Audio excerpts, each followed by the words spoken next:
El arte en Grecia se puede clasificar dependiendo de la época y el lugar donde se desarrolla.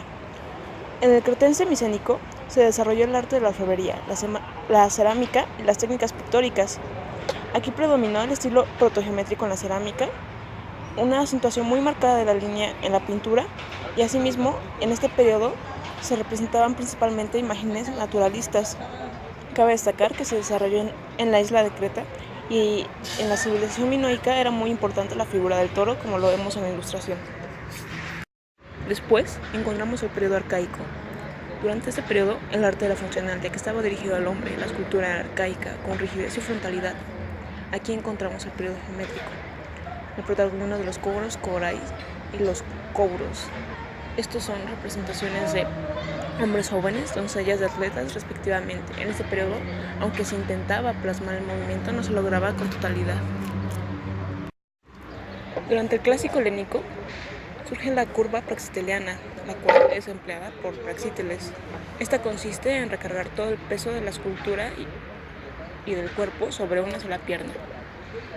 Polícleto formula un canon para las proporciones de la figura humana. Aquí se logra plenamente la sensación de movimiento en la escultura y se tiende al realismo. El escultor más renombrado de este periodo, Fidias, diseña los planos del Partenón, todo esto durante la época de Pericles. En el periodo helenístico, la escultura se caracteriza por ser asimétrica y el uso de altos relieves. Aquí la pintura se usa como decoración en las paredes para dar la sensación de espacio a los edificios. Por ello, la pintura se adaptó mejor para los interiores. Los diseños simétricos se empleaban solamente para los pisos, mientras que la pintura se reservó para los murales. Otras contribuciones de la cultura griega para el arte fueron el teatro y la música. En este último, aportaron el régimen teórico para los modos y los intervalos. Arquitectura. La arquitectura griega toma el equilibrio entre los elementos verticales de sostenimiento y horizontales de carga, como lo son columnas y vigas de entablamiento respectivamente.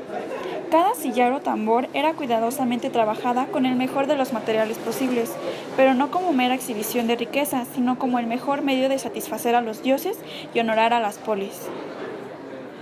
Características. Generalmente en los templos usan plantas rectangulares. Los teatros al aire libre la tienen circular. Los muros son de sillares de piedra o mármol. No llevan argamasa en las juntas, de ahí la precisión de su labrado. Las columnas son el elemento esencial de la arquitectura griega. Como género ornamental usan molduras de perfil muy delicado, como lo son las hojas de acanto y las volutas. Son elementos de primer orden en la ornamentación. Las fachadas carecen de aberturas o ventanas. Tipos de edificios. En estos se distinguían las acrópolis, gimnasios y palestras, que éstas se ubicaban fuera de la ciudad, dado a lo enormes que eran. Teatros, que se ubicaban en laderas de montañas, para que así el espectador pudiera ubicar de mejor manera el espectáculo. Estadios e hipódromos, donde se realizaban las principales actividades de los griegos, tales como los Juegos Olímpicos. Templo griego. En el templo era la casa de la estatua de un dios. Los fieles nunca se reunían en el templo, sino en los atrios o patios. Desde su aparición en la época arcaica, presentan una disposición de sus partes que varía muy poco. La cela o naos, sala rectangular donde mora la estatua de la divinidad.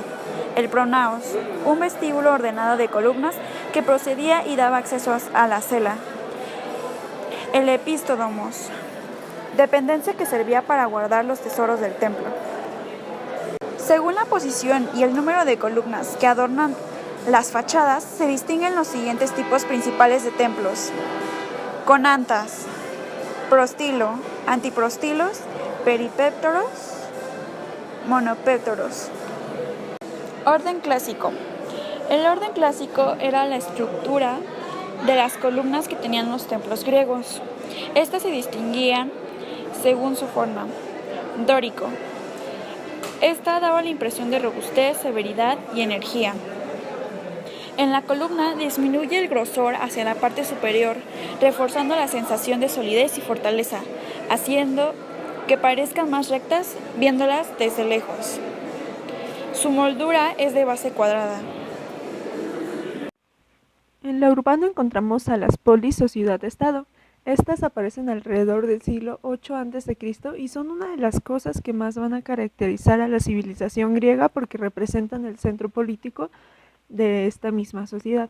Cada una de ellas se consideraba como una especie de nación separada e independiente y denominaba extranjeros a los otros habitantes de las otras polis. A pesar de su autonomía y de que luchaban por su libertad y su independencia, todas se consideraban parte de una misma civilización. ¿Esto por qué? Pues porque tenían un sentimiento que se basaba en su lengua y en su religión, y también en sus campos del arte, de la literatura, de la ciencia y la filosofía.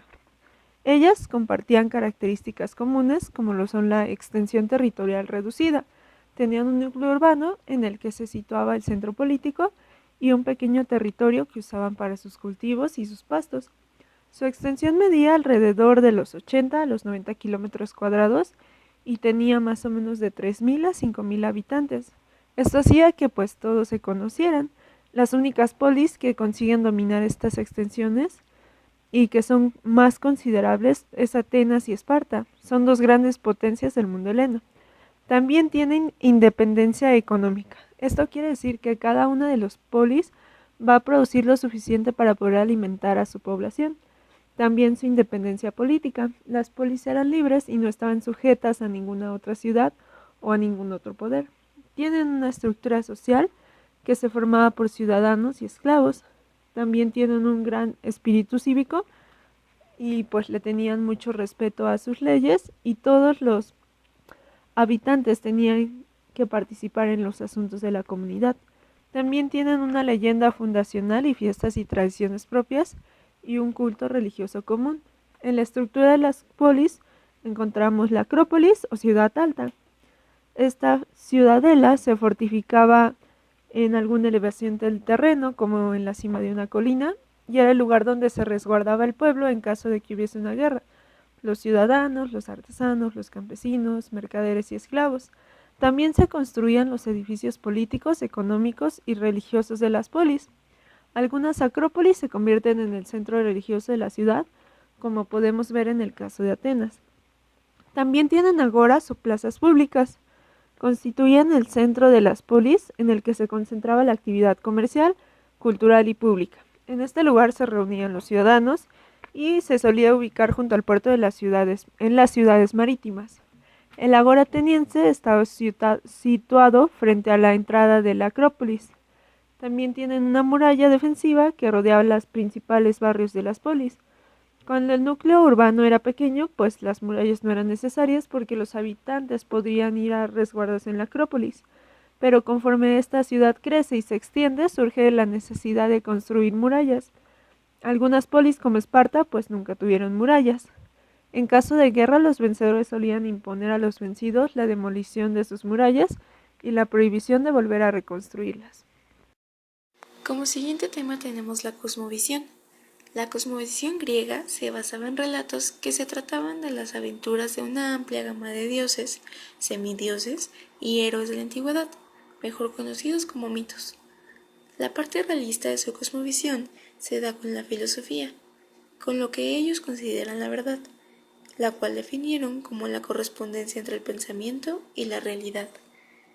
Se considera que la cosmovisión adopta un carácter realista desde el siglo VI a.C. con los primeros pensadores naturalistas en Mileto, quienes establecieron la idea de que el cielo y la tierra eran dos cosas distintas. La religión griega era politeísta. Ellos creían que sus dioses no eran eternos, más bien eran inmortales.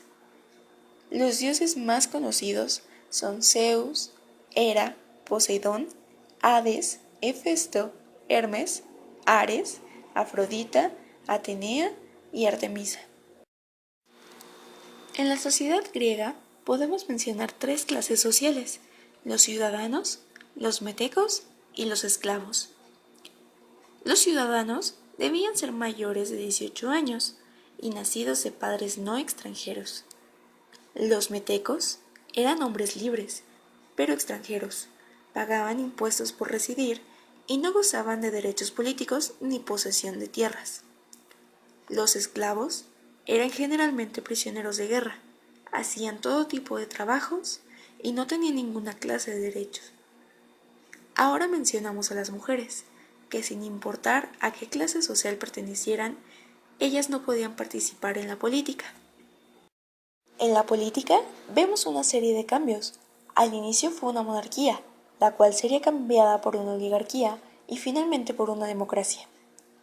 Su economía se basaba en la agricultura y la artesanía, tal como la cerámica y la metalurgia, aunque también se basaba en el comercio, que principalmente era marítimo. Vemos que su moneda al inicio estaba hecha de electro, una aleación de oro y plata, aunque finalmente se hacían de pura plata. La moneda más famosa fue la lechuza ateniense. Hablaremos ahora sobre ciencia y tecnología. En la ciencia griega tenemos varias aportaciones, como Aristóteles, quien aportó la idea de que la Tierra era esférica y clasificó por primera vez a los animales. También tenemos a Pitágoras, quien propuso la hipótesis heliocéntrica, referida a que la Tierra gira alrededor del Sol.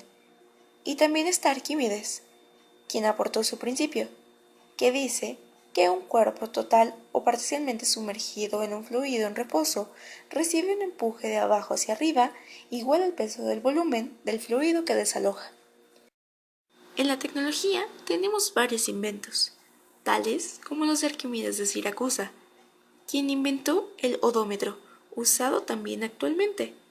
Este mide la distancia recorrida por un vehículo.